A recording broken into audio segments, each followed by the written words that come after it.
bukan berantas korupsi, tapi pemimpinnya yang korupsi. Betul. Dan ini yang nggak boleh. Maka itu pemimpin itu harus puasa untuk melakukan penyelewengan. Dia sepanjang misalnya katakanlah Pak Jokowi JK nanti katakanlah mudah-mudahan mereka jadi presiden atau presiden. Katakanlah itu. Nah, mereka ini harus menjadi panutan. Panutan kepada seluruh rakyat Indonesia. Panutan kepada para menteri, panutan kepada gubernur, panutan kepada wali kota, bupati, para dirjen. Dan kalau semua yang kita sebutkan tadi itu bersih, maka menurut saya itu juga salah satu bentuk untuk mengatasi korupsi ini. Betul. Tetapi kalau di atas juga masih muncul keinginan-keinginan yang tidak bagus, ya tikus-tikus korupsi itu akan terus merasa ada pelindungnya. Baik, Pak Gamat, kita akan kembali mendengarkan opini anggota masyarakat. Pak Gamat, saat ini kita terhubung dengan Pak Tajudin di Makassar, Sulawesi Selatan. Selamat pagi, Pak Tajudin. Selamat pagi. Ya, Pak Tajudin, terjajah korupsi. Anda sebagai anggota masyarakat, saya juga kita.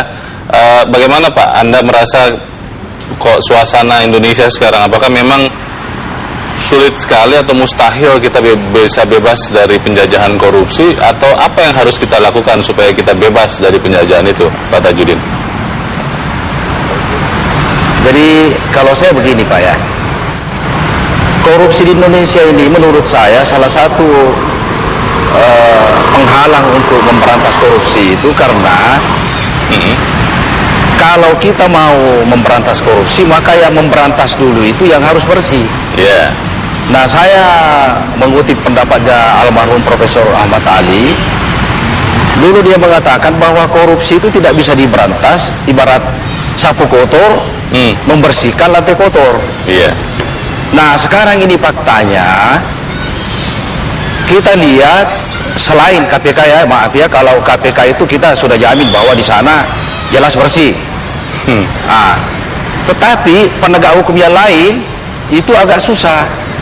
Karena di sanalah terjadinya banyak pungli-pungli itu. Jadi kalau ada orang disangka korupsi, justru yang mereka misalnya penyidiknya, penuntut umumnya, justru di sana itu terjadi tebang pilih karena mereka sendiri tidak bersih.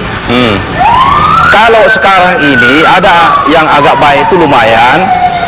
Hakim-hakim itu sekarang mulai takut, ya, takut sama KPK dan takut sama wartawan. Ya, jadi saya melihat di sini ada peran media yang sangat besar untuk mengontrol jalannya pemberantasan korupsi dan penegakan hukum yang lain. Tetapi khusus untuk menyangkut mengenai tadi oknum yang berada di tingkat penyidikan dan penuntutan itu agak susah. Saya kasih contoh, di Sulawesi Selatan ini ada sekarang kasus bansos itu yang sangat marak.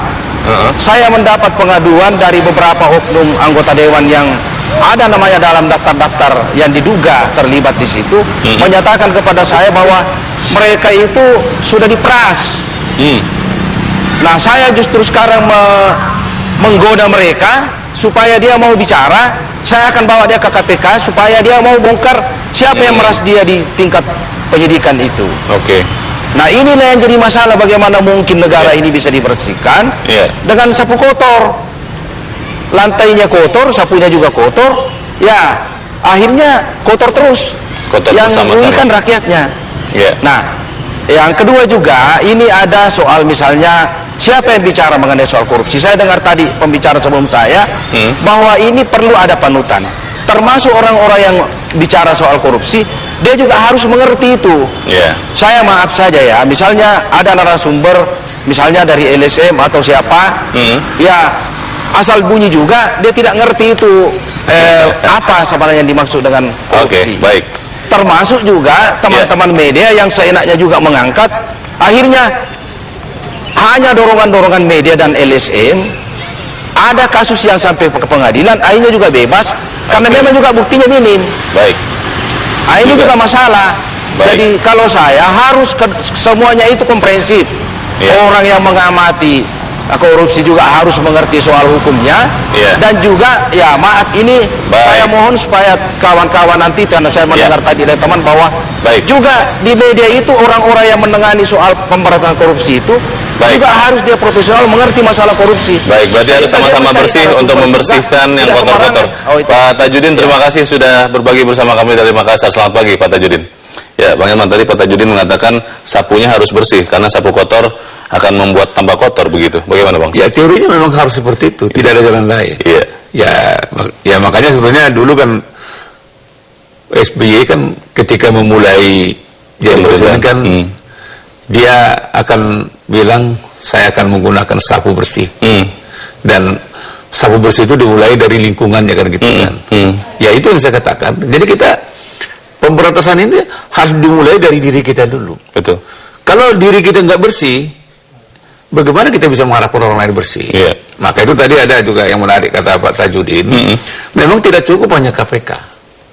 Harus bersama-sama. Saya katakan jajaran kepolisian, jajaran Kejaksaan Agung harus sama-sama bersama dengan KPK. Dan di muaranya pengadilan juga harus bersih.